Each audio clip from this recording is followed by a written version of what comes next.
राधे राधे कृष्ण कन्हैया गोपाल प्यारो मुरली बजैया।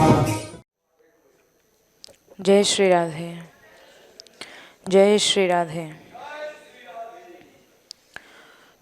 श्री राधा मानबेरी लाल एवं श्री श्री बाबा महाराज के श्री चरणों में बारंबार प्रणाम।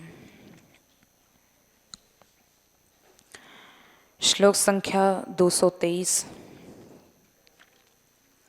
श्री गोवर्धन एक एव भवता पाणौ प्रयत्नाद् धृतौ राधा वर्ष्मणि हेम शैल युगले दृष्टेपि ते स्याद् भयम् तद गोपेन्द्र कुमार मा कुरु वृथा गर्वं परिहासतः कर्येवं वृषभानुनंदिनी तव प्रेयान् समाभाषये। यहाँ इस पद्य में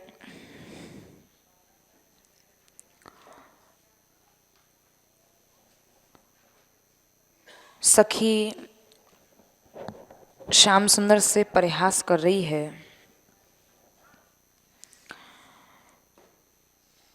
पूर्व पद्य के साथ इस पद्य की बड़ी ही सुंदर संगति ग्रंथकार ने की है। जैसा कि पूर्व पद्य में हम लोगों ने सुना कि सखी श्री प्रिया जी के सुंदर श्री मुखारविंद पर वक्षस्थल पर श्री चरणों में मुखारविंद पर पत्रावली करती है, श्री चरणों में आलतक महावर लगाती है। तो इस प्रकार श्री जी के श्रीअंगों में चित्र रचना करती है सखी, और वो चित्र रचना ऐसी है कि जो प्रियतम के हृदय को भी आकर्षित करने वाली है। श्री प्रिया जी के सुंदर श्री चरण जो पहले से ही लालिमा अरुणाई लिए हुए हैं, लेकिन उसमें भी जब वह सखी सुंदर आलत तक लगाती है बड़ी सुंदर चित्रकारी के माध्यम से, तो वह अत्यंत रुचिकर और अत्यंत हृदय को आकर्षित करने वाला स्वरूप हो जाता है। तो जब ऐसी पत्रावली सखी बना रही है तो उस पत्रावली को करते हुए और श्री प्रिया जी के अंगराग लगाते समय जो श्री राधा रानी के श्री वक्षस्थल हैं, श्री युगल स्तन हैं, उन श्री युगल स्तनों की विशालता को देखकर सखी के हृदय में ऐसी अभिलाषा जागृत हुई कि मैं क्यों ना कुछ ऐसी बात कहूँ कि जिससे प्रियतम को भी हंसी आ जाए और श्री प्रिया जी को भी हंसी आ जाए। तो वहाँ बैठी बैठी श्री प्रिया जी के श्री चरणों में आलत तक लगाती हुई और एक हास परिहास करने की और एक सखी के हृदय में श्याम सुंदर को हंसाने की एक रीति सूझी। तो सोच रही है मैं ऐसा क्या कहूँ कि श्याम सुंदर भी हंस जाएं, प्रियतम भी हंस जाएं, श्री प्रिया जी भी हंस जाएं। तो इस सुंदर सक्ष भाव का जो परिहास गोपी कर रही, सखी कर रही है श्याम सुंदर से, तो वही इस पद्य का मूल भाव है। सखी कह रही है, हे गोपेंद्र, श्री गोवर्धन एक एव भवता पाणौ प्रयत्नाद् धृतः। हे गोपेंद्र कुमार, जो तुम गर्व करते हो ना कि मेरे समान बलशाली या मेरे समान रूपवान, ये तुम्हारा गर्व करना ये व्यर्थ ही है। अरे तुमने तो एक ही गोवर्धन पर्वत बड़े प्रयत्न से धारण किया था, लेकिन हमारी श्री प्रिया जी ने, हमारी स्वामिनी हमारी श्री राधा ने तो अपने श्री वक्षस्थल पर नन्हे नन्हे ये 2 स्वर्ण पर्वत धारण कर रखे हैं, जिन्हें देख करके तुम भयभीत हो जाते हो। हे वृषभानु नंदिनी, हे वृषभानु लाडली, मैं कब ऐसा परिहास आपके प्रियतम के साथ करूँगी, ऐसा कब परिहास पूर्वक मैं कहूँगी, ऐसा सखी कह रही है। तो यहाँ वृषभानुनंदिनी कहा है, करिएवं वृषभानुनंदिनी। वृषभानुनंदिनी से सूचित होता है, इस संबोधन से यह ज्ञात हो रहा है कि जो श्री जी की वो सखी है, जो अत्यंत श्री राधा रानी की लाडली भी है, अत्यंत विश्वास पात्रा भी है, अत्यंत अंतरंग भी है, अत्यंत कृपा पात्र भी है।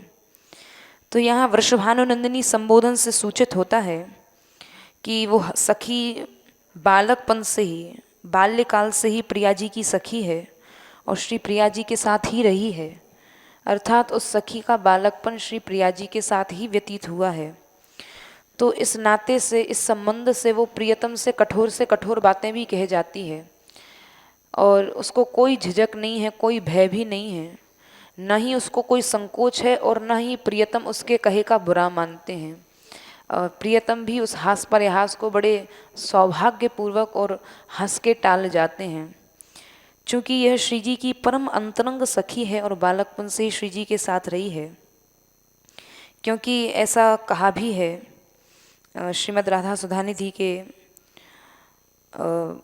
97वें श्लोक में कि यहाँ पर संसिध्यंती मदाश्रयण ही परम गोविंद सख्योत्सुका, कि सखी भाव के प्रति उत्कंठित प्रियतम भी सखी का ऐसा सौभाग्य देकर कि देखो तो सही, ये हमसे भी कुछ भी कह देती है और श्री प्रिया जी से भी कभी कभी हास परिहास कर लेती है। तो सखी का ऐसा सौभाग्य देकर श्याम सुंदर भी सोचते हैं कि अरे मैं भी क्यों ना सखी था, अगर मैं भी सखी होता तो ये इतने बड़े सौभाग्य मुझे स्वतः ही प्राप्त हो जाते। तो इस सखी भाव के प्रति सदैव उत्कंठित श्याम सुंदर रहते हैं। वो क्यों? क्योंकि उस सखी का सौभाग्य देकर। तो यह ऐसा सक्ष भाव है जो जिसकी प्राप्ति श्याम सुंदर भी चाहते हैं।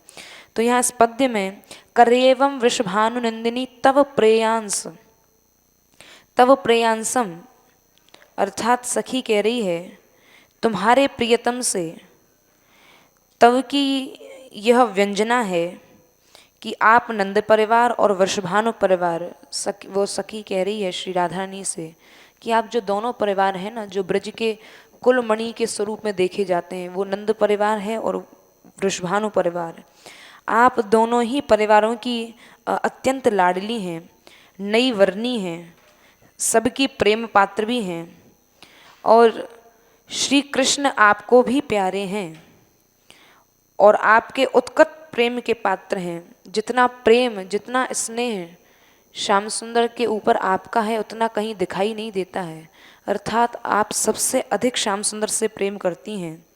और यहाँ तक कि सखी कह रही है कि देखो तो सही, प्रेम तो प्रेम, आपने सबसे अधिक सेवा का अधिकार भी उन्हें दे रखा है। तो इससे तो यही पता पड़ता है कि सर्वाधिक प्रिय हैं आपको श्याम सुंदर, उनके कारण आप अपने भाग्य को सराहती हैं। श्याम सुंदर आपके प्रियतम हैं, इसलिए आप अपने भाग्य की भी सराहना करती हैं। तो इसीलिए आपके इस प्रकार के प्रियतम श्याम सुंदर हैं। और अग्रिम जो भाव है वो जैसा कि कहा गया है कि हंसी हंसी में कौतुक से कर ही, कब इस अभिलाषा, यहाँ कर ही जो शब्द कहा गया है वो सखी कह रही है कि कब मुझे ऐसा सौभाग्य प्राप्त होगा, कब मैं हास परिहास में ऐसी बात श्याम सुंदर से कहूँगी। अर्थात मेरी इच्छा है कि मैं इस प्रकार श्याम सुंदर से कहूँ, ऐसी मेरी उत्कट इच्छा है। आभाषये, इस क्रिया में विधि के अर्थ में यहाँ वर्तमान काल की क्रिया का प्रयोग किया गया है। इसका तात्पर्य मैं कब कहूँ ऐसा तो है ही, लेकिन यहाँ वर्तमान काल की क्रिया से यह ज्ञात होता है, यह ध्वनि निकलती है कि मेरा और उनका, सखी कह रही है, प्रियतम का और मेरा नित्य इसी प्रकार का हास परिहास, हंसी मजाक चलता ही रहता है। अर्थात ऐसे व्यंग सखी करती ही रहती है श्याम सुंदर से। तो यहाँ उस परिहास को बता रहे हैं कि वह सखी क्या परिहास कर रही है श्याम सुंदर से। तो गोवर्धन, श्री गोवर्धन एक एव भवता पाणो प्रयत्नाधृत। गोवर्धन, इस पद्य में सबसे पहले गोवर्धन शब्द का प्रयोग किया गया है। सखी कह रही है कि गोवर्धन जो है, गिरिराज पर्वत, ये समस्त ब्रज का पालन करता है। पालन का अर्थात कि संपूर्ण ब्रज की गैया जो है गोवर्धन पर्वत के ऊपर चढ़ती हैं और ब्रजवासियों का धन जो है वो गौवंश ही है। पूर्व काल में पहले धनवान, सबसे अधिक धनवान कौन है, इसका इसी से पता पड़ता था कि जिसके पास अधिक गौवंश है वही सबसे अधिक धनवान है। तो गौज रूपी जो संपत्ति है वो धन के रूप में देखी जाती थी। वो घर में कितना वैभव है, कितना धन है, वो गौ संपत्ति से पता लगा लिया जाता था। तो यहाँ सखी कह रही है गोवर्धन जो समस्त ब्रज का पालन करता है, अर्थात हमारी गायें गोवर्धन पर्वत के ऊपर चढ़ती हैं और सबका आदरणीय भी है। इंद्र की कीर्ति को भी उसने खंडित कर दिया।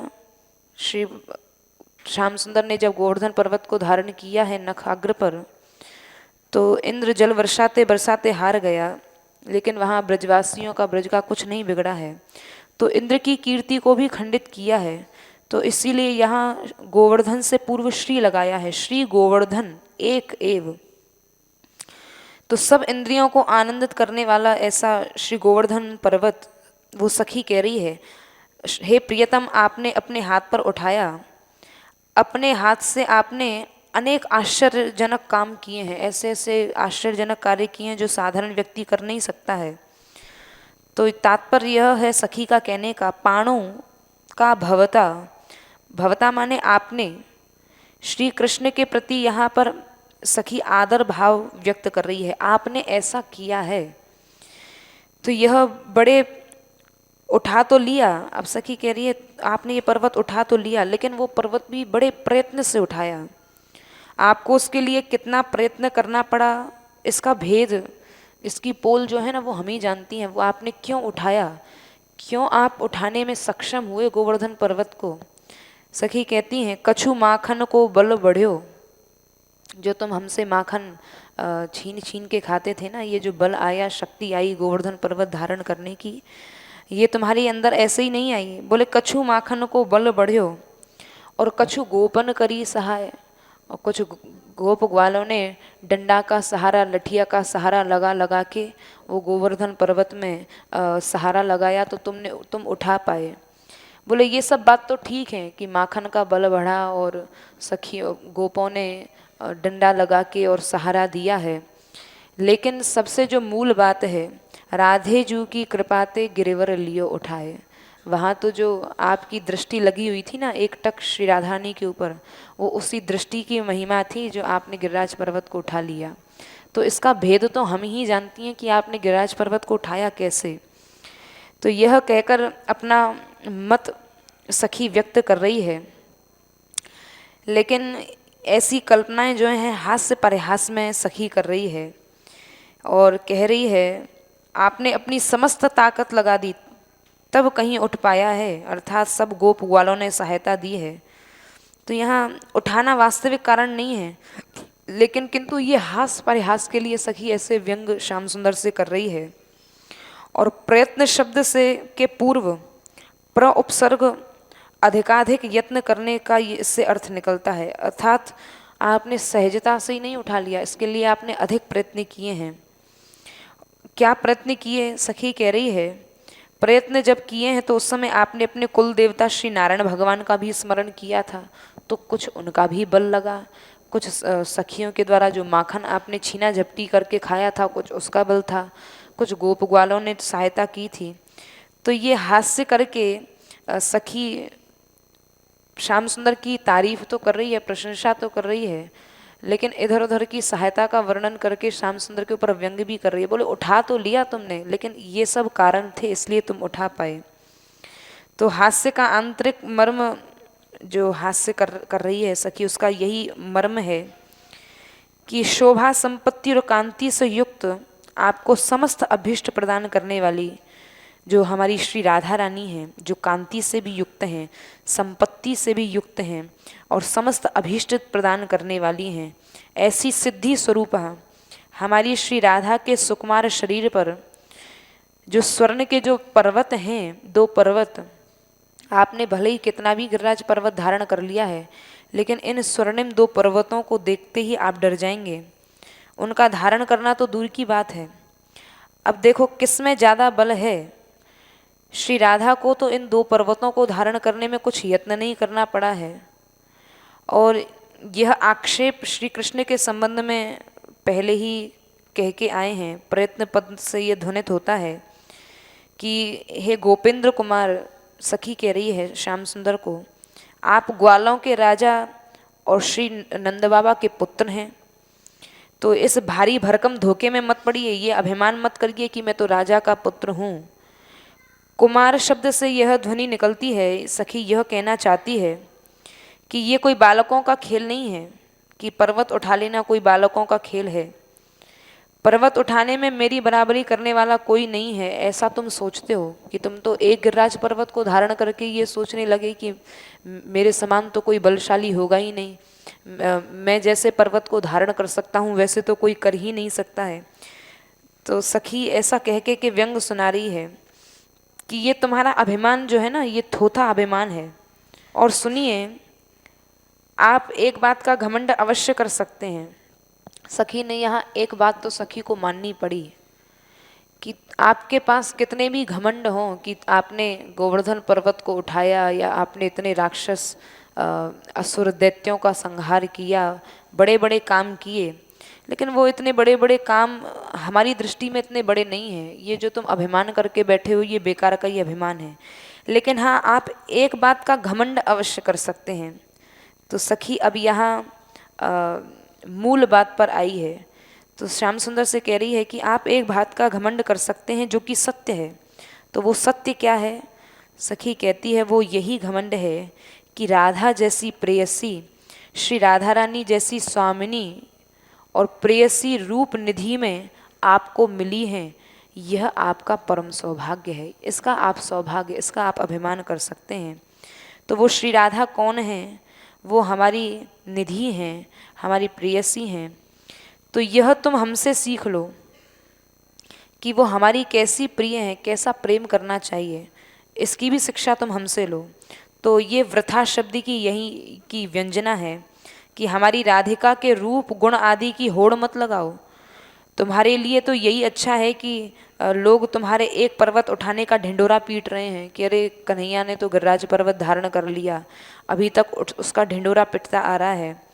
ग्वाल राजा के पुत्र के संबंध में ऐसी बात धारण कर लेना या ऐसी बात का गांठ बांध लेना कोई बदनामी की बात नहीं है। भाई गंवार ग्वाल वाल हैं, गंवार ग्वाल वालों का तो क्या है, गंवार ग्वाल वालों को तो इसी बात का घमंड होता है कि खा के मरें या लद के मरें, या तो खा के ही मर जाओ या उसको लद के मर जाओ। तो गंवारों की कथनी है, तो वो गंवारों की जो रहनी सहनी है वो तुम्हारी है। तो गंवारों के लिए तो इतना ही पर्याप्त है कि एक पर्वत उठा के ही तुम अपने आप को इतना गौरवान्वित अनुभव कर रहे हो और ढिंडोरा पिटवा रहे हो। लेकिन हमारी स्वामिनी जी तो ठहरी राजवंश की, वो वृषभानुनंदिनी है। अब राजवंश की नंदिनी को तो, क्योंकि हमारी राजघराने की लाडली जो हैं, तो राजाओं के वंशधर को तो ऐसा अभिमान कहीं तक ठीक नहीं है। राजाओं के घर के लोग ऐसा अभिमान नहीं करते हैं। तो इस बात में बराबरी करने में तो हमें शर्म ही आती है। लेकिन राजपुत्री के शरीर पर तो यहाँ श्री राधारानी के श्री अंग पर तो 2 पर्वत स्थित हैं, लेकिन 2 पर्वत स्थित रहने की बात से तो यहाँ कठोरता लगती है। पर तुम झूठी शेखी बघारो, यह भी तो असह्य है कि तुम तो बीच में ही अपनी झूठी झूठी सेखियाँ बघारते हो। तो आपकी दृष्टि से भी गर्व करना व्यर्थ है, क्योंकि आपने एक पर्वत उठाया है तो श्री प्रिया जी तो 2 पर्वत धारण किए हुए हैं। दुनिया में तो एक से एक अधिक ताकतवर पड़े हैं। तो यहाँ पर ऐसा व्यंग करके सखी श्री राधारानी के उत्कर्ष को यहाँ पर कहती है। यह है हास्य के भीतर दिया हुआ ये गूढ़ व्यंग है जो सखी कह रही है। दूसरी बात यह है कि श्री कृष्ण ने गोवर्धन को ऐसी आसानी से उठा लिया जैसे कोई बालक कुकुर मुत्ते को उठा लेता है। किंतु उसी समय उपमान पर्वत के प्रसंग में जो आपको सखी कह रही है, जब आपने गोवर्धन पर्वत को उठाया था तो उस उठाते वक्त, उठाते समय आपको उपमेय श्री प्रिया जी के श्री युगल स्तन का स्मरण हो आया था। और उस समय तब कंप, पसीना आदि सात्विक भाव, श्याम सुंदर ने जब गोवर्धन पर्वत धारण किया है, श्री राधारानी के दिव्य स्वरूप का वहाँ जब दर्शन करते हैं तो श्री जी के स्वरूप को देखकर कंप, पसीना आदि सात्विक भाव उदय हुए हैं। तो ये सात्विक भाव उदय होने के कारण आपको पर्वत उठाने का प्रयास नहीं करना पड़ा। यह दूसरा भाव सखी प्रकट कर रही है। जो आपको श्रम नहीं हुआ था ना, बिना श्रम के जो आपने उठा लिया, वो श्री राधानी के दर्शन की महिमा थी। तो इसी तात्पर्य से प्रयत्न कहा गया है, प्रयत्नाधृत। और दूसरी बात यह है कि श्री प्रिया जी के ओरोजों के स्मरण से यद्यपि मन में इसका संचार हो रहा था, गोवर्धन उठाकर सब ब्रजवासी बंधुओं की रक्षा तो आपको करनी थी, गोवर्धन नहीं उठाते तो फिर कैसे ब्रजवासियों की रक्षा होती। तो यहाँ सखी कह रही है कि अहो देखो तो सही, उपमान शैल को छूते हो, उपमान अर्थात जो गिरिराज पर्वत है उसको जब छूते हो तो उसको छूने मात्र से ही जब यह हाल हो गया, तो उपमेय जिनके द्वारा उपमा दी गई है, ऐसे उपमेय कुचों से जब साक्षात्कार होगा, अर्थात जब निरावरण श्री प्रिया जी के श्री वक्षस्थल का दर्शन होगा, तब तो न जाने तुम्हारी क्या हालत बन जाएगी। तो डरने की बात यहाँ हंसी हंसी में कही गई है कि असल में श्री राधा के ओरोजों के स्मरण से सात्विक भाव कंप पैदा हुआ था, न कि डर से हुआ था। तो उपमा द्वारा स्मरण का वर्णन गीत गोविंद में भी किया गया है कि श्री राधा के पुष्ट कुचों की याद दिलाने वाले कुवलयापीड़ हाथी के गंधस्थल से टक्कर लेते हुए श्री कृष्ण हमारी प्रीति बढ़ा में, ऐसा गीत गोविंद आदि में भी वर्णन किया है। तो यहाँ ये सब वाक्य जो श्री प्रिया जी के श्री चरणों में आलत्तक और पत्रावली चित्रावली करते हुए सखी प्रियतम को ये व्यंग करती है, जिससे प्रिया प्रियतम दोनों प्रसन्न हों, हंसें। तो परिहास तो प्रिया जी को प्रसन्न करने के लिए किया गया था, किंतु उसके बहाने अंगराग से विभूषित प्रिया जी के वक्षस्थल का भोग कराने के निमित्त लताओं की ओट में श्याम सुंदर उस समय छुपे हुए थे, उस समय प्रत्यक्ष रूप से नहीं थे। तो ये जितनी भी बात सखी कह रही है कि आपने ऐसा किया वैसा किया और गोवर्धन पर्वत की बात कह के उल्हाना दे रही है, तो उस समय श्याम सुंदर किसी लता पत्र की आड़ में छिपे हुए थे। उनको वहाँ से निकालने के लिए, वहाँ से श्याम सुंदर निकल के आए और श्री प्रिया जी के इस समय इस स्वरूप का दर्शन करें, इसलिए सखी ऐसी ऐसी बात कह रही है। जैसे होता है ना, किसी वीर को यदि उसके भवन से बाहर निकालना है या उसके कक्ष से या उसके घर से बाहर निकालना है, तो उसकी थोड़ी सी भी यदि वहाँ पर बुराई कर दी जाए या उसके वीरता पर थोड़ा भी लांछन लगा दिया जाए, तो वह वीर एकदम अपने स्वरूप में आ जाता है, अरे मेरे विषय में ऐसा कैसे कह दिया। तो सखियाँ ऐसी बात कह रही है जिससे प्रियतम वहाँ से निकल के आए। प्रियतम को बुलाना ही उसका वास्तविक उद्देश्य है, तो इसलिए उन्हें सुनाने के लिए यह पद्य पढ़ा है। तो पद्य में निहित कुछ व्यंग प्रिया जी के समझने के हैं और कुछ प्रियतम के समझने के हैं, अर्थात कभी श्री प्रिया जी को हंसाने के लिए कहती है, कभी प्रियतम को हंसाने के लिए। तो यही उस सखी का मंतव्य था। डर जाओगे, जो सखी ने कहा कि श्री प्रिया जी के उन स्वरूप का दर्शन करके तुम डर जाओगे, ये केवल एक प्रयास के लिए ही कहा गया है, पर इसका एक उद्देश्य नायक के उत्साह को बढ़ावा देना भी है, क्योंकि ऐसी बात सुनकर जो श्याम सुंदर है वो जरूर ऐसा कहेंगे, अरे मैं किसी से डरता ठो रही हूँ, मुझे कैसे डर लग सकता है। तो यह इसका गूढ़ अर्थ यह है कि जैसा लोग कहा करते हैं दोनों के पास जाने पर भय मिट जाता है, तो सखी यही कह रही है, अतः तुम जाओ, तुम नहीं डरते हो तो जाके दिखाओ श्री प्रिया जी के पास। क्योंकि सखी का अभीष्ट यही है कि श्री प्रिया प्रियतम का युगल सरकार का मिलन हो और उस समय जो विलास होगा, जो क्रीड़ा लीला प्रकट होगी, उसका हम दर्शन करके आनंदित होंगी। तो यही सखी का अभीष्ट है। तो यह कहने का तात्पर्य सखी का यही है कि अच्छा तुम ऐसा कहते हो कि मुझे किसी से डर नहीं लगता, तो अच्छा तुम जाके दिखाओ। तो उन्हीं दो पर्वतों की तुम शरण लो, यह इसकी व्यंजना है। तो पूर्व पद्य में जो वर्णित यहाँ श्री राधानी के दोनों श्री युगल सन की वर्णन किया गया है, जिनको स्वर्ण पर्वत कहा गया है, तो स्वर्ण पर्वत की बात सुनकर श्री कृष्ण को ये विदित हो गया कि इस समय श्री प्रिया जी के जो श्री वक्षस्थल है वो चंदन से विभूषित है और इस समय अंग आवृत नहीं है। उनकी शोभा का दर्शन करने के लिए प्रियतम शीघ्र ही वहाँ आ गए हैं। और इसी प्रकार उन दो चतुर वीरों के मिलने के बाद वहाँ जो सुरत युद्ध प्रारंभ हुआ है, प्रियतम सखी की ऐसी बात सुनकर जब वहाँ आए हैं तो प्रिया प्रियतम का जब मिलन हुआ है, उस मिलन में जो उत्सव प्रारंभ हुआ है, अग्रिम पद्य में उस उत्सव का यहाँ सखी वर्णन कर रही है। श्लोक संख्या 224।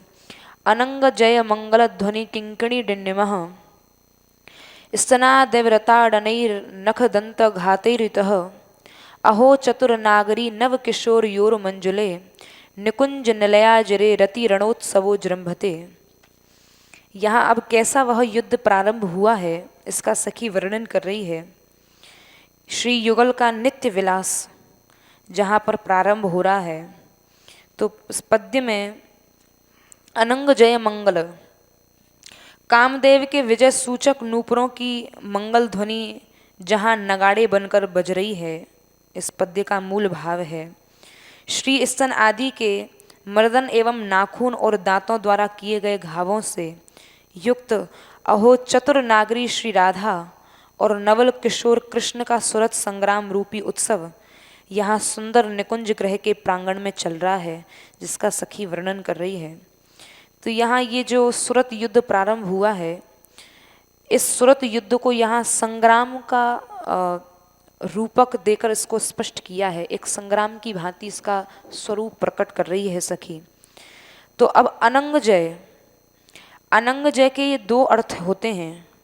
अनंग कहते हैं कामदेव को, तो अनंग जय, तो इसके दो अर्थ क्या प्रकट किए हैं कि पहला तो है युगल दंपत्ति के द्वारा, युगल सरकार के द्वारा कामदेव के ऊपर विजय प्राप्त करना, और दूसरा इसका भाव यह है, दूसरा अर्थ यह है कि कामदेव द्वारा दंपत्ति का विजय, दंपत्ति ने कामदेव को जीत लिया है। इस पक्ष में यह बात स्पष्ट है कि विजय दो प्रकार की होती है। विजय के स्वरूप दो हैं। कैसे कैसे विजय होती है? एक तो विजातीय है जो गुणों के आधार पर की जाती है, और दूसरी होती है सजातीय। जो विजातीय जो होती है वो बाह्य गुणों के आधार पर होती है, सजातीय गुणों के आधार पर होती है, जिसको यह कह लिया जाए कि जो माया के द्वारा स्वतंत्र सर्वशक्तिमान जो असंस्पृष्ट हैं, जिनका माया स्पर्श नहीं कर पाई है, ऐसे सर्वशक्तिमान परमेश्वर के द्वारा समस्त सृष्टि के कल्याण के लिए की गई विजय ही विजातीय है। तो जिसकी विस्तृत व्याख्या करना यहाँ कोई आवश्यक नहीं है। तो यहाँ दूसरे प्रकार की विजय को बता रहे हैं कि कोटि कोटि कामदेवों को मोहित करने वाले स्वरूप से अनेक प्रकार की उत्कृष्ट कलाओं से संपन्न लीला आदि द्वारा की जा रही हैं। यहाँ वो ऐसी लीलाएं प्रकट हो रही हैं जो किसी ने देखी ही नहीं है। ऐसी जो लीलाएं हैं, जो अनेक उत्कृष्ट कलाएं हैं, साधारण कलाएं नहीं। आज यहाँ प्रिया प्रियतम की उत्कृष्ट कलाएं हैं, जिन कलाओं को देखकर कामदेव भी मोहित हो रहा है, परास्त हो रहा है, जिसका वर्णन रसिक जनों ने यत्र तत्र किया है।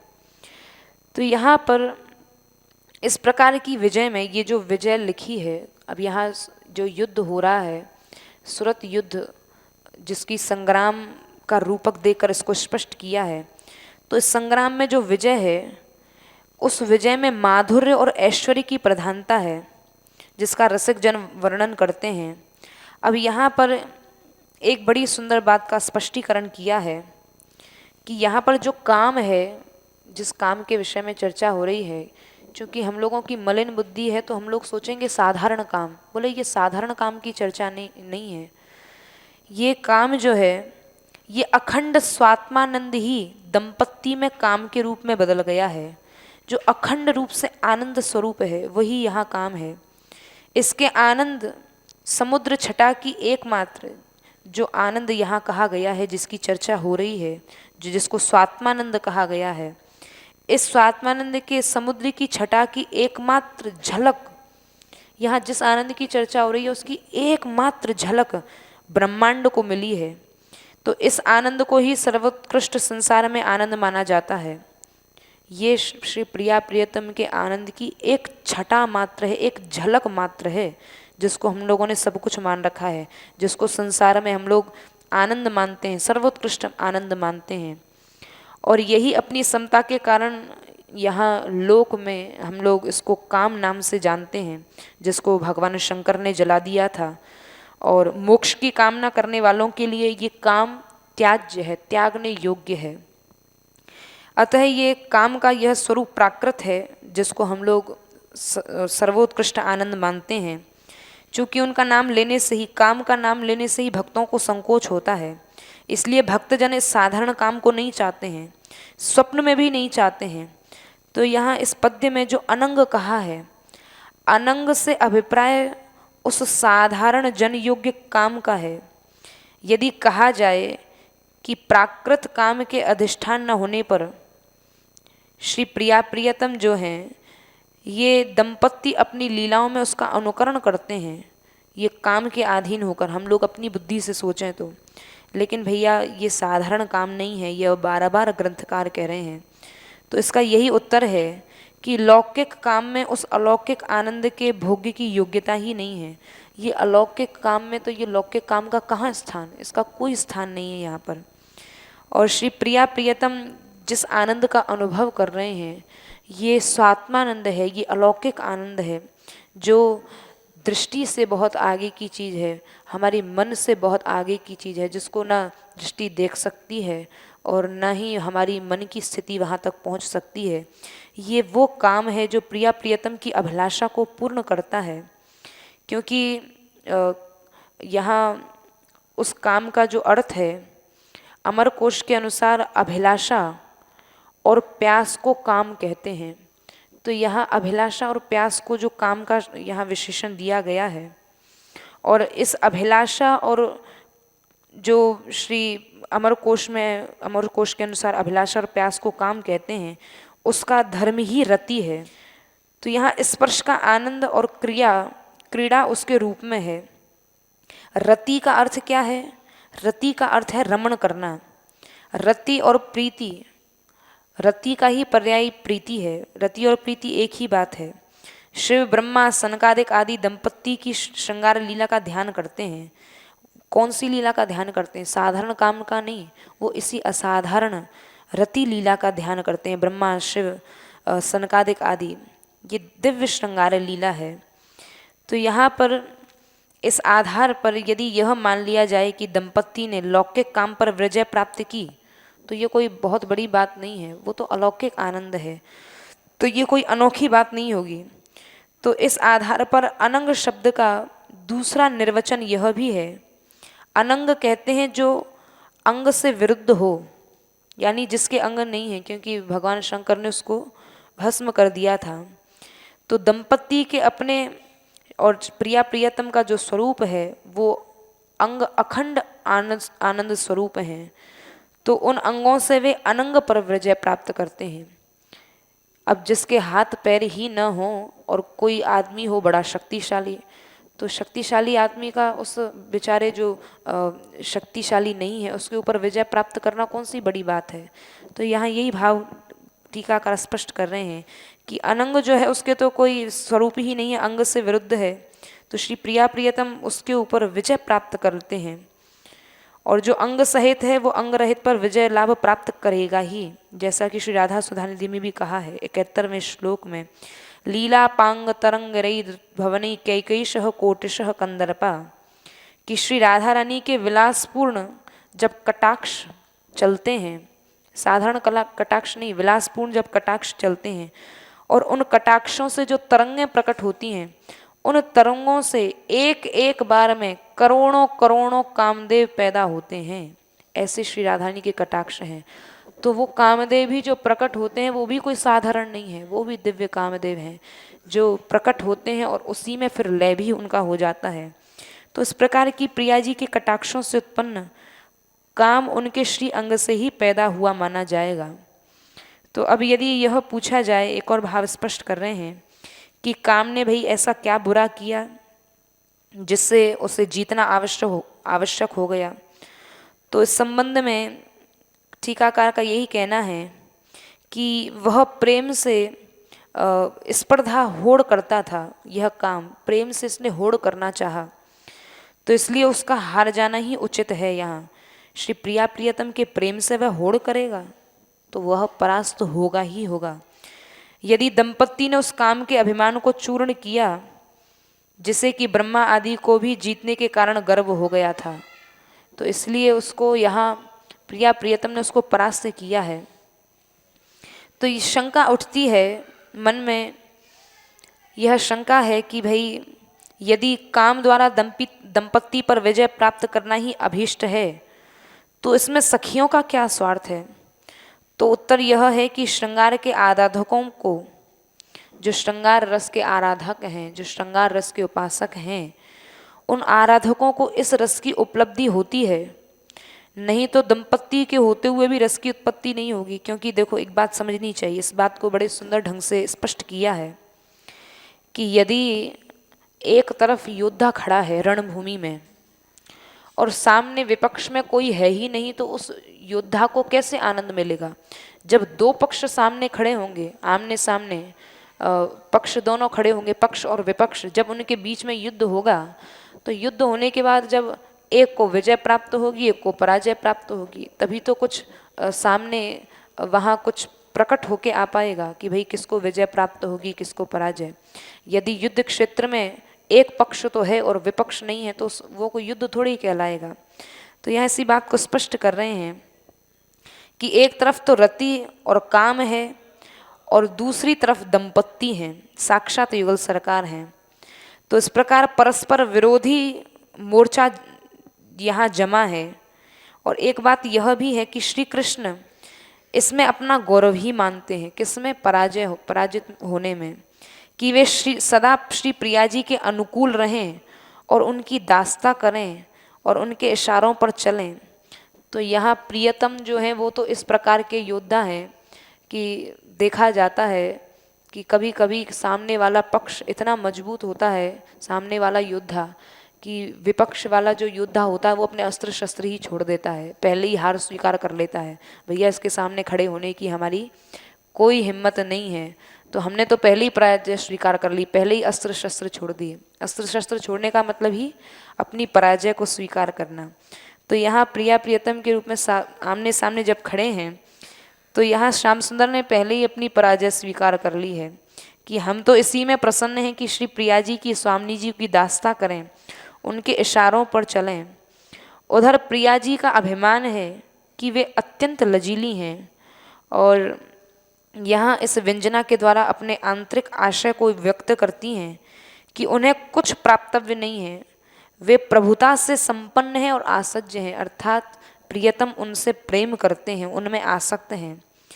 तो जब दोनों प्रिया प्रियतम अपने विशिष्ट स्वभाव के प्रति आग्रह नहीं छोड़ते हैं तब तक रस का उदय ही नहीं होगा। इसलिए सखियां भी यही चाहती हैं कि काम की विजय हो, क्योंकि दंपत्ति ने उसे इस बात का अधिकार दे रखा है। तो इसलिए दोनों में रति का होना ही काम की विजय है। इसी दृष्टि से रति को रण भी कहा गया है, रति शब्द को रण कहा गया है। जैसे वीरों को जैसे संग्राम अभीष्ट है, वीरों को क्या चाहिए, खूब संग्राम करें, खूब युद्ध करें। वीरों की वीरता दिखाने का जो स्थान है वो क्या है, वो रणभूमि है।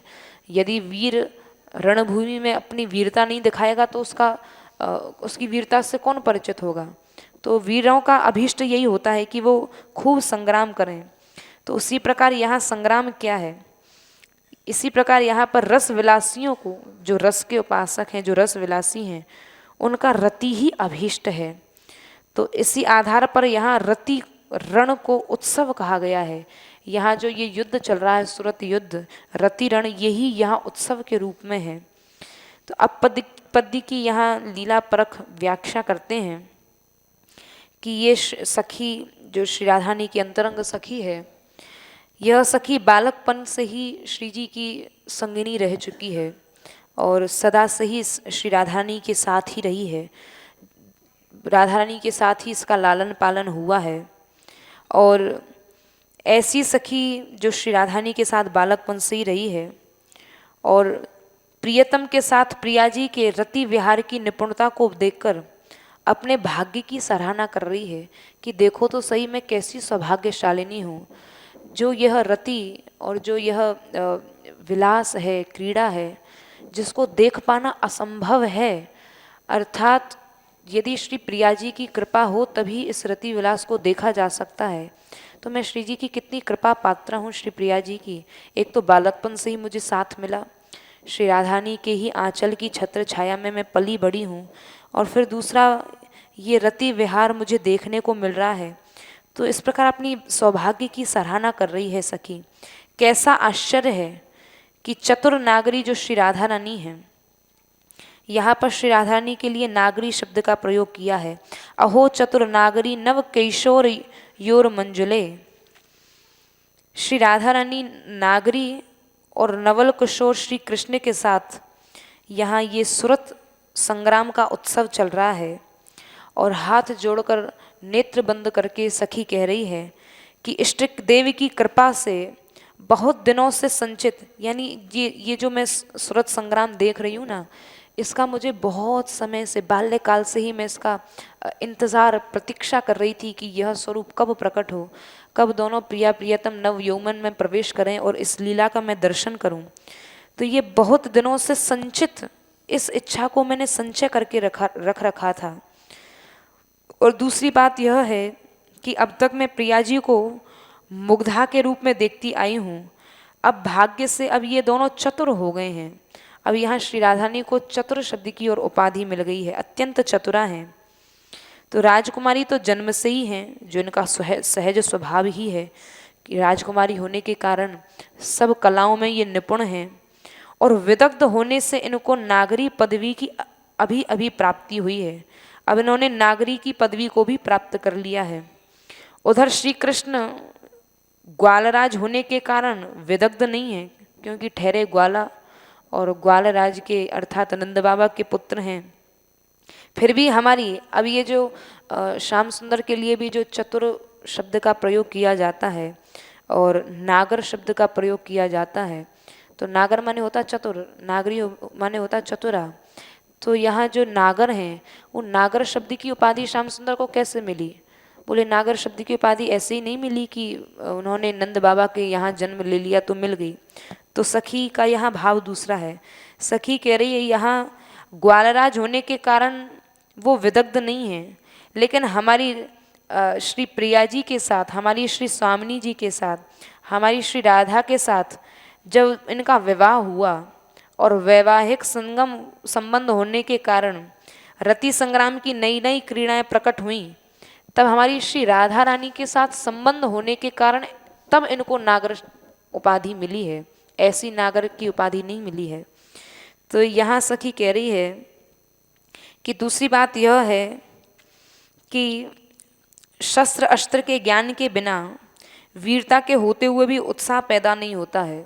आदमी खूब वीर हो, खूब उसमें बल हो, लेकिन अस्त्र शस्त्र का ज्ञान ही नहीं होगा तो फिर कैसे वह युद्ध क्षेत्र में केवल शारीरिक बल से ही नहीं, बुद्धि की भी चतुरता चाहिए। युद्ध क्षेत्र में दोनों ही चलने चाहिए, शारीरिक बल भी और बुद्धि का बल भी। तो यहाँ अस्त्र शस्त्र के ज्ञान के बिना वीर अपना कुछ नहीं कर सकता, उसको अस्त्र शस्त्र का भी ज्ञान होना चाहिए। तो इसलिए यहाँ चतुर शब्द का प्रयोग किया गया है। इसलिए उत्साह का विषय होने के कारण यहाँ रण को उत्सव कहा गया है कि अब ये श्याम सुंदर श्री राधा रानी के संयोग से चतुर हुए हैं, अब यहाँ उत्साह होगा, अब ये परिपूर्ण हुए हैं, अब ये असली योद्धा बने हैं, अब इसको इसलिए रण को उत्सव कहा गया है। जृंभते यहाँ पर इस क्रिया का मूल धातु है जृभी, जिसका अर्थ है, अब इस भाव को स्पष्ट टीकाकार कर रहे हैं, निकुंज नलया जरे रति रणोत्सवो जृंभते। जृंभते का अर्थ होता है कि अंगों का विस्तार करना। जैसे नाचने वाला जो होता है, कुशल नृत्यकार अपनी अंगों की अलग अलग क्रियाओं को करके अपने उस नृत्य कला को प्रकट करता है। जितनी सुंदर अंगों का तोड़ मरोड़ के दिखाएगा, उनका अंगों को फैलाएगा या उनको मोड़ेगा, उतना ही सुंदर उसको नृत्यकार कहा जाता है। तो उसी प्रकार वैसे ही यहाँ पर सुरत संग्राम भी रति के मनोहर आनंद को मानो प्रत्यक्ष रूप में उपस्थित कर देता है। रति के उत्सव होने पर अंगों की तोड़ मरोड़ उसी प्रकार की होती है जैसे दूध में उफान आ जाए। तो यहाँ जो ये रति उत्सव हो रहा है, ये भी बड़ा विचित्र उत्सव हो रहा है। अंगों की विविध चेष्टाओं से उत्सव में एक प्रकार की गरिमा आ जाती है, समा बंध जाता है। जो जितने प्रकार की नृत्य करने वाला, जितने प्रकार की अंगों की भाव भंगिमा दिखाता है, उतने ही जो दर्शक जन होते हैं वो उतने ही आकृष्ट होते हैं। अरे देखो कैसे ये नृत्यों को मोड़ रहा है, कैसे कला दिखा रहा है, तो उतनी ही समा बंध जाती है। तो कामदेव ने यहाँ क्या किया? कामदेव ने यह किया कि नायक नायिका के अर्थात प्रिया प्रियतम के यहाँ अंग रूपी, श्री प्रिया प्रियतम के श्री अंग पर, अंग रूपी गढ़ पर कब्जा कर लिया कामदेव ने। और अब उन दोनों स्वामियों को हिरासत में ले लिया। अब हिरासत में लेने के बाद क्या हुआ? जब किंकणियों की झनकार हुई है, तो जब कोई युद्ध होता है तो युद्ध से पहले नगाड़े आदि जो वाद्य होते हैं युद्ध के पूर्व में जो बजाए जाते हैं जिससे सब लोग सजग हो जाएं, तो अब यहाँ कामदेव ने तो श्री प्रिया प्रियतम के अंगरूपी गढ़ पर कब्जा कर लिया और किंकणियों की झंकार के रूप में विजय सूचक मंगलकारी नगाड़ा पिटवा दिया है। और वह नगाड़े की ध्वनि जब सखियों के कान में गई है तो सखियों के कान में कह दिया कि मैंने आप लोग जो चाहती थी, हे सखियों, आप जिस अभीष्ट की प्राप्ति करना चाहती थी अथवा प्रिया प्रियतम का जो मिलन है, उस अभीष्ट की जो आप प्राप्ति करना चाहती थी वह मैंने कर दिया। अब आप खूब आनंद मनाओ। मंगलकारी इस आनंद का साक्षी सखी कह रही है। जब ऐसी ध्वनि हुई है, प्रिया प्रियतम का वह सुरत युद्ध प्रारंभ हुआ है, तो हमारा हृदय ही इस आनंद का साक्षी है। ये मंगल शब्द की व्यंजना इसका अर्थ है, ये व्यंजना है।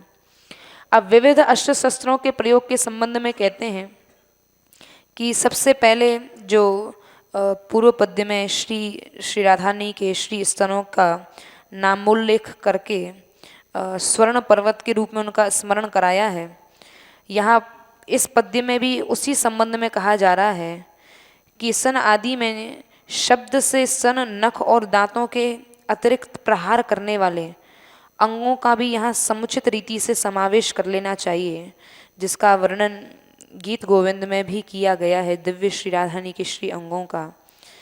और अग्रिम इस श्लोक के स्तनादेव रताड़नयी नखर दंत धातुर्युत ही, ताड़नयी और दंत धातु में बहुवचन का प्रयोग करके अनेक प्रकार की विविध क्रीड़ाओं का यहाँ बोध कराया गया है।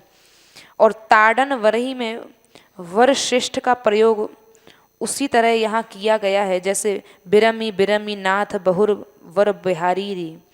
इससे यह सूचित होता है कि प्रियजनों द्वारा जैसे समय पर जब कोई योद्धा होता है, अच्छा योद्धा होता है, और वो उस योद्धा की कोई बढ़िया प्रशंसा करे, अरे देखो तुमने इतने प्रहार तो सह लिए, लेकिन इतने प्रहार सहने के बाद भी तुमने उसके ऊपर प्रहार कर दिया, अर्थात तुमने विजय प्राप्त कर ली।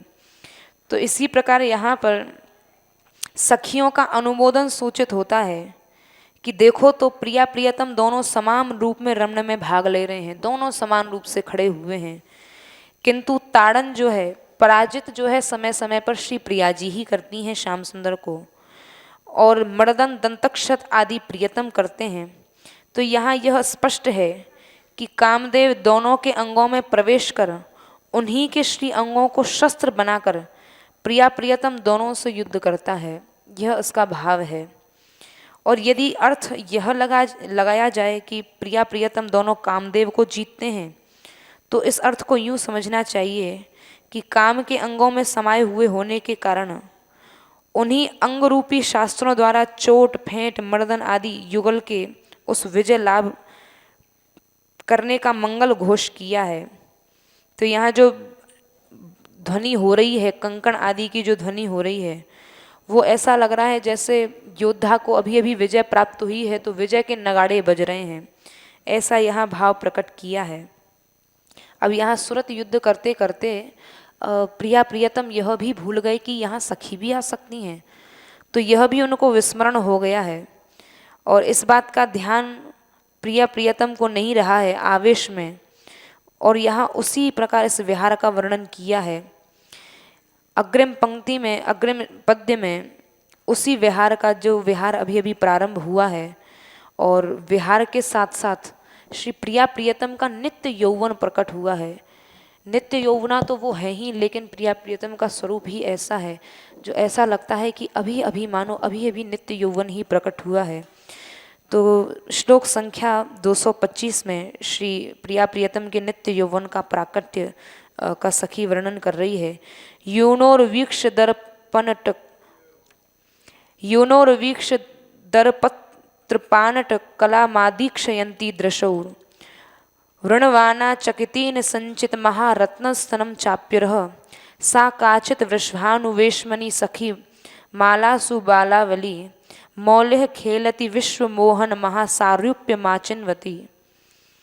तो यहाँ पर श्री राधानी के उस स्वरूप का दर्शन करके सखी कह रही है कि देखो तो सही, किन्हीं दो युवक युवती की नाट्य कला को देखकर लज्जा और भय से जिन्होंने अपने नए उत्पन्न जो महारत्न जैसे श्री स्तन मंडल हैं उनको चकित होकर और श्री जी ने ढक लिया है, मानो यौवन की पाठशाला में नेत्रों द्वारा यह प्रथम दीक्षा ग्रहण की हो, ऐसा लग रहा है। और उनका ऐसा स्वरूप प्रकट हो रहा है कि अखिल विश्व को मोहित करने वाले महारूप लावण्य का संग्रह, ऐसा लग रहा है जैसे सब रूपों का सौंदर्य का समावेश यही श्री प्रिया जी के श्री अंग में हो गया है। कोई अवर्णनीय ललना समूह किशोरियों की शिरोमणि है, ये साधारण नहीं है। ये ऐसा लग रहा है जैसे कोई किशोरियों की शिरोमणि सखियों के समूह के साथ और वृषभानु भवन में, वृषभानु भवन अर्थात वृषभानु बाबा के आंगन में उनके घर में क्रीड़ा कर रही हैं, लीला कर रही हैं, खेल रही हैं। ऐसी श्री वृषभानुनंदिनी का नित्य यौवन यहाँ प्रकट हुआ है। तो कैसी श्री वृषभानुनंदिनी है जो नित्य किशोर अवस्था में विहार करने वाली पूर्ण वर्णित वह श्री राधा हैं जिनका नित्य किशोर अवस्था रहती है। और कैसा स्वरूप है, सखी कह रही है जिनके स्वरूप का वर्णन नहीं किया जा सकता।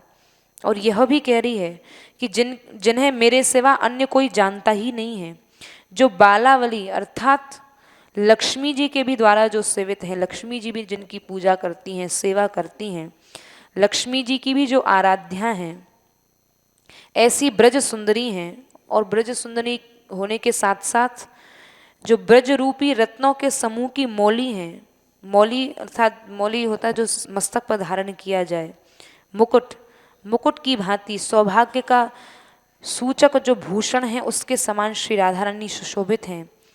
और उनका स्वरूप कैसा है, बोले वृष राशि में स्थित जो प्रचंड सूर्य के समान जिनका वैभव है, जिनका तेज पुंज है, और अपने उत्कट पुण्य के कारण प्रसिद्ध श्री वृषभानु घर में वो प्रकट हुई हैं। और ललिता आदि जो सखियां हैं उन सखियों के द्वारा वो सेवित हैं। तो इस प्रकार श्री राधा रानी के यहाँ दिव्य ऐश्वर्य को सखी प्रकट कर रही है। गुण रूप हैं, सुगंध एवं सौंदर्य से युक्त हैं। इस दृश्य को देखने वाले लोगों का भाग्य धन्य है। सखी अपने सौभाग्य की बार बार सराहना कर रही है, मैं धन्य हूँ, मेरा भाग्य धन्य है जो ऐसी श्री राधा रानी का मैं दर्शन कर रही हूँ। तो यहाँ मालासु ऐसा इस पद्य में कहा है, मालासु माने यहाँ बहुवचन का प्रयोग सूचित किया है। भिन्न भिन्न सेवा के अधिकार के हिसाब से यहाँ श्री राधा रानी कहाँ विराजित हैं, बोले ऐसा नहीं कि केवल 2-4 सखियाँ हैं, बोले नहीं, यहाँ सखियों के अलग अलग झुंड हैं। बोले झुंड क्यों हैं, बोले उन झुंडों की अलग अलग श्री स्वामिनी जी की सेवा है। वहाँ पर वो सब सखियों के झुंड जो हैं वो श्री स्वामिनी जी की सेवा में तत्पर रहते हैं। ऐसी वो किशोरियों की स्वामिनी है, ऐसी वहाँ श्री राधा रानी मौली के रूप में श्री जी विराजमान हैं। तो श्री राधा उन सब की सिर मोर हैं। और कहा भी है, लक्ष्मीरभितास्त्रिताया गोप्यो लक्ष्मी तया प्रार्थता राधा गोपितया चेत तस्या का वा समारमा। सब स्त्रियों में लक्ष्मी को सर्वश्रेष्ठ कहा है और गोपियां लक्ष्मी से भी बढ़कर हैं। और यदि श्री राधा गोपियों में भी अग्रगण्य हैं तो उनके समान भैया कौन स्त्री हो सकती है या उनकी कौन समानता कर सकती है। तो इसका यह भाव है कि श्री राधा का हृदय अत्यंत विशाल है और श्री जी का हृदय अत्यंत उदार है। पंक्तियों में खेलती हैं, इसका यह भाव है कि वे हार के मध्य में नायक मणि सुमेरु की तरह हैं। जैसे माला होती है, माला में नायक की तरह सुमेरु रहता है, वो सबका सिरमौर होता है। तो ऐसी ही श्री राधा रानी सिरमौर की तरह विराजमान है। क्या करती हुई, बोले कैसा स्वरूप है उनका, सिरमौर के रूप में क्यों उनको विराजित किया, ऐसा क्या लक्षण, ऐसा कौन सा गुण उनमें प्रकट हुआ है। तो ग्रंथकार कह रहे हैं कि विश्व को मोहित करने वाले ब्रह्मा से लेकर तृण समूह, एक तनिक एक पर्यंत, और चाहे वो स्थावर है, चाहे वो जंगम है सृष्टि में, चाहे वो वेद हैं, चाहे वो ऋषि मुनि हैं, जो ऋषि मुनि मूर्तिमान प्रेम धर्म के नाम से प्रसिद्ध हैं, ऐसे श्री कृष्ण के सारूप्य का मानो संग्रह करती हुई, अर्थात वेद आदि भी जिनका बखान करते हैं, ऋषि मुनि भी जिनका स्मरण करते हैं, ऐसे वो श्री कृष्ण, ऐसे श्री कृष्ण के भी मन को हरण करने वाली वो श्री राधा रानी है। यह इसका अर्थ है। तो सारूप्य से अभिप्राय पूर्णतम, यथा योग्य, समान रूप से है। तात्पर्य यह है कि जब तक नंद के घर में श्री कृष्ण किशोर अवस्था में पहुँचे हैं, तब तक श्री राधा भी किशोरी हो जाएं, यह सखी का भाव है कि जल्दी जल्दी कृष्ण भी किशोर अवस्था को प्राप्त हो जाएं और हमारी स्वामिनी जो भी किशोरी हो जाएं, तो हमें दाम्पत्य का आनंद मिलेगा। तो यही साम्य की परिभाषा है कि दोनों का जो समान रूप है वो यही है कि वो भी किशोर हो जाएं, श्री राधा रानी भी किशोरी हो जाएं। क्योंकि विवाह और मित्रता ये दो एक ऐसी चीज़ हैं जो समानता में ही होती हैं। समान वैभव होना चाहिए, समान उम्र होनी चाहिए, आयु होनी चाहिए, समान गुण होने चाहिए। तो जिनका कुल, धन, आर्थिक स्थिति, उम्र समान हो, उनके ही बीच में विवाह और मित्रता आदि ये संबंध स्थापित होते हैं, ऊंच नीच में नहीं होते हैं। तो यहाँ गुणों की समानता बनाने का यही भाव है, जिसको उज्ज्वल नीलमणि में भी कहा गया है, ययोरात्म समम वित्तम जन्मैश्वर्या कृतिर्वयः तयोर विवाहो मैत्री च नोत्तमाद्यमयो क्वचित। उज्ज्वल नीलमणि में कहते हैं कि श्री हरि की तरह श्री राधा में भी असंख्य गुण हैं, अर्थात यहाँ पर भी दोनों प्रिया प्रियतम में साम्य भाव दिखाया है। ये साम्य रति की उपासना है। तो जैसा श्री हरि में गुण है, वैसी असंख्य गुण श्री राधा रानी में भी हैं। समानता होते हुए भी श्री राधा रानी का महत्व अधिक है। यह महासारूप्यम के महत शब्द की व्यंजना ये अर्थ है। श्री कृष्ण यदि मोहन हैं तो श्री राधा रानी भी मोहिनी है। उचित सारूप्य का भाव यह है कि नीलम में जैसा सोना जड़ा रहता है, उसी तरह इस उपमा के द्वारा शंका का यहाँ निराकरण कर दिया गया है। और सारूप्य का मतलब वर्ण का भी एक जैसा होना है, अर्थात प्रिया प्रियतम दोनों यहाँ समीप में विराजे हुए हैं, तो दोनों का एक ही वर्ण हो गया है, मानो दोनों में कोई भेद ही नहीं दिखाई दे रहा है। तो सारूप्य का संग्रह करने के संबंध में जैसा कि राधा सुधानिधि में पूर्व में कह आए हैं कि श्रीमद् राधे त्वमथ मधुरम श्री यशोदा कुमारे प्राप्ते कैशोरक मति रसादरहति साधु योगम। हे श्री राधे, रस के प्रबल आवेश के कारण यशोदानंदन जो श्री कृष्ण हैं, वो यशोदानंदन के किशोर होने पर भी आप इसी किशोर अवस्था रूप मधुर संयोग को प्राप्त हों, अर्थात श्याम सुंदर भी अब किशोर हो गए हैं, अब आप भी किशोरी हो जाएं। तो संग्रह करती हुई और खेलती हुई का यह भाव है कि श्री राधा रानी जो खेल ही खेल में प्रियतम के गुणों को भली भांति अपना लेती हैं, तो दोनों पक्षों के समान होने पर ही द्वंद्व युद्ध बनता है। यह इसकी संगति है, जिसका पूर्व पद्य में हम लोगों ने वर्णन सुना है। तो अब श्री राधा रानी जो हैं ये कहाँ प्रकट हो रही हैं, कहाँ खेल रही हैं, इसका अब यहाँ लीला परक अर्थ बड़ा सुंदर कर रहे हैं कि पिता के घर में, श्री वृषभानु बाबा के घर में खेलते हुए शैशव और किशोर अवस्था की संधि का यहाँ वर्णन किया है। जैसे श्री राधा रानी अभी क्योंकि उनकी शैशव अवस्था है, तो उस समय में अब ये श्री जी को ये जो गुण प्राप्त हुए हैं, ये कैसे प्राप्त हुए कि अत्यंत लज्जा कर रही हैं, अत्यंत संकोच कर रही हैं। तो इस विषय में कहते हैं कि जैसे किसी युवक और युवती के जोड़े की, जैसे युवक और युवती का जोड़ा होता है, तो युवती जो होती है वो अपने बड़े जनों के पास जाने में संकोच करती है, लज्जा करती है, वहाँ जाती नहीं है, अधिक बोलती नहीं है। तो यहाँ इस लज्जा से युक्त नाट्य कला को देखकर यहाँ श्री राधा रानी के उस भाव को प्रकट कर रहे हैं। तो अब यहाँ श्री राधा रानी ने ये गुण कहाँ से सीखे, तो बता रहे हैं। उदाहरण के लिए बताया कि जैसे श्री जी के ताऊ हैं, चाचा हैं, इस पक्ष से संबंधित जो भाई हैं और जो विवाहित बड़े श्रीदामा भैया हैं, चाहे उनकी पत्नी को ले लिया जाए, तो युवावस्था से अभिप्राय यौवन और किशोर अवस्था के उस संगम से है जो किशोर अवस्था के बाद प्रारंभ होता है। तो किसी पारिवारिक उत्सव के समय में जब परिवार में जब कोई उत्सव होता है, विवाह आदि उत्सव होता है, तो उस समय परिवार के लोग एकत्रित होते हैं। तो वहाँ सामने ही आने जाने का कार्य रहता है, कोई इधर निकल रहा है, कोई उधर निकल रहा है। उत्सव में काम होते हैं बहुत सारे, तो स्त्रियां भी काम करती हैं, पुरुष वर्ग अपना कार्य करते हैं। तो यहाँ अगर देखा जाता है जो हमारे ब्रज में घूंघट आदि की जो प्रथा है, यदि कोई ज्येष्ठ जन सामने पड़ जाए तो घर की स्त्रियां तुरंत घूंघट कर लेती हैं, लज्जा कर लेती हैं। तो ऐसा देखा जाता है। कभी कभी गुरुजन सामने आ जाएं तो एकदम लज्जा आ जाती है। और यदि किसी स्त्री का शरीर एकदम कोई अंग खुल गया है तो उसको वधू संकोच से एकदम आंचल खींच के उसको श्रम से ढक लेती है, आंखें नीची हो जाती हैं।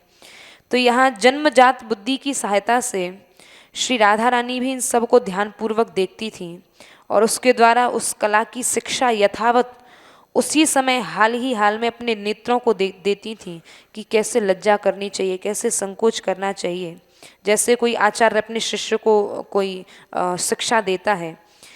तो यहाँ पर आँखों के पूर्व अपनी शब्द ना लगाकर यह सूचित किया गया है कि श्री राधा युवक युवतियों के जोड़ों को केवल कौतुकवश ही देखती थीं, क्योंकि आँखों का तो काम ही है देखना, किंतु प्रिया जी उन्हें यह सिखाती भी हैं कि किस तरह देखना चाहिए। अपने नेत्रों को स्वयं ही सिखा रही हैं, वो ही गुरु हैं, वो ही शिष्य हैं, अपने नेत्रों को सिखा रही हैं कि कैसे देखना चाहिए।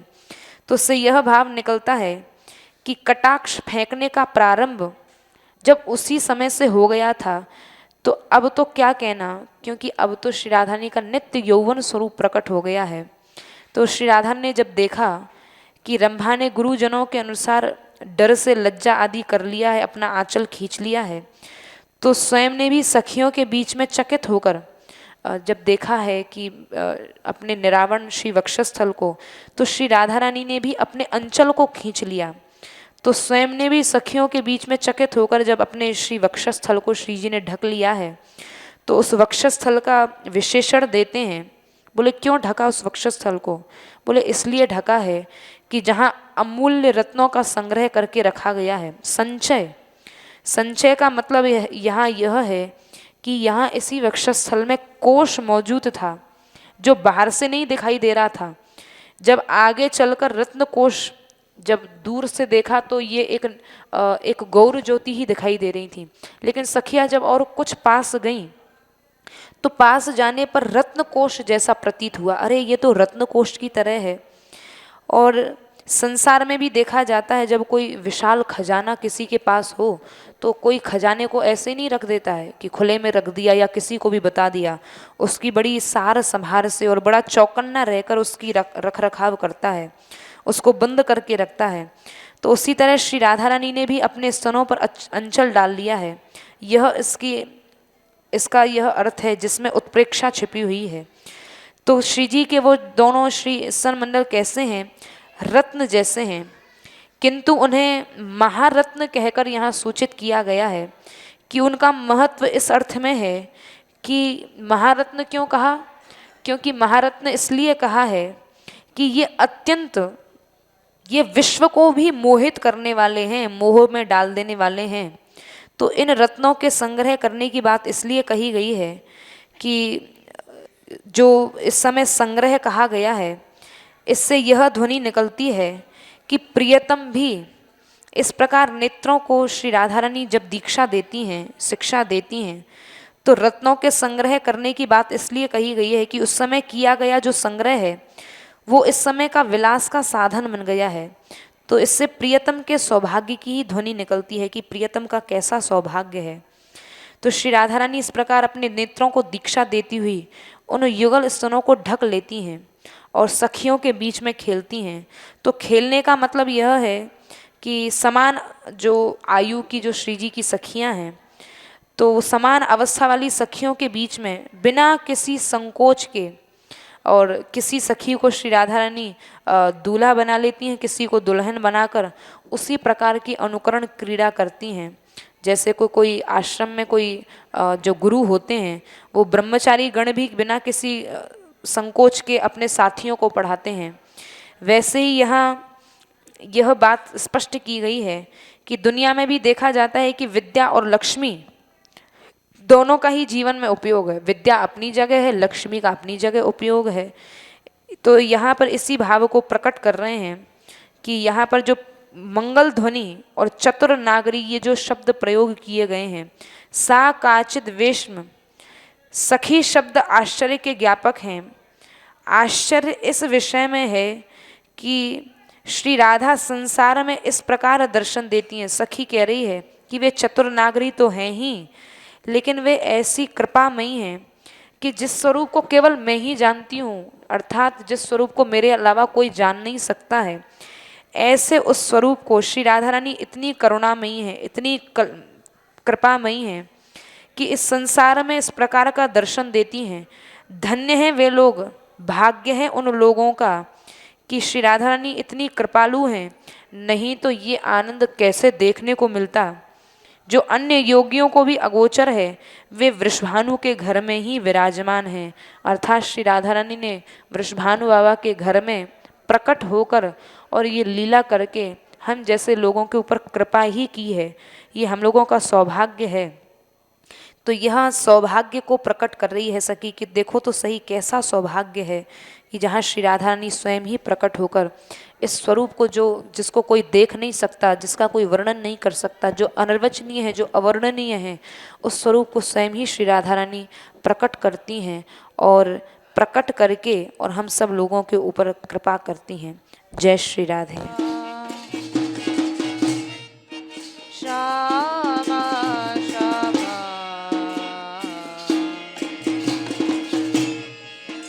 राधे राधे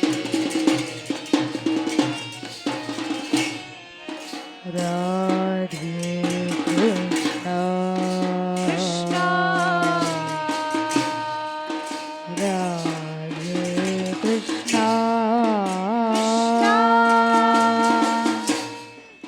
कृष्णा कृष्णा राधे राधे राधे श्यामा राधे श्यामा श्यामा श्यामा राधे राधे राधे कृष्णा राधे कृष्णा कृष्णा कृष्णा राधे राधे राधे श्यामा राधे श्यामा श्यामा श्यामा राधे राधे राधे कृष्णा राधे कृष्णा कृष्णा कृष्णा राधे राधे राधे श्यामा राधे श्यामा श्यामा श्यामा राधे राधे राधे कृष्णा राधे कृष्णा कृष्णा कृष्णा राधे राधे राधे श्यामा राधे श्यामा श्यामा श्यामा राधे राधे राधे कृष्णा राधे कृष्णा कृष्णा कृष्णा राधे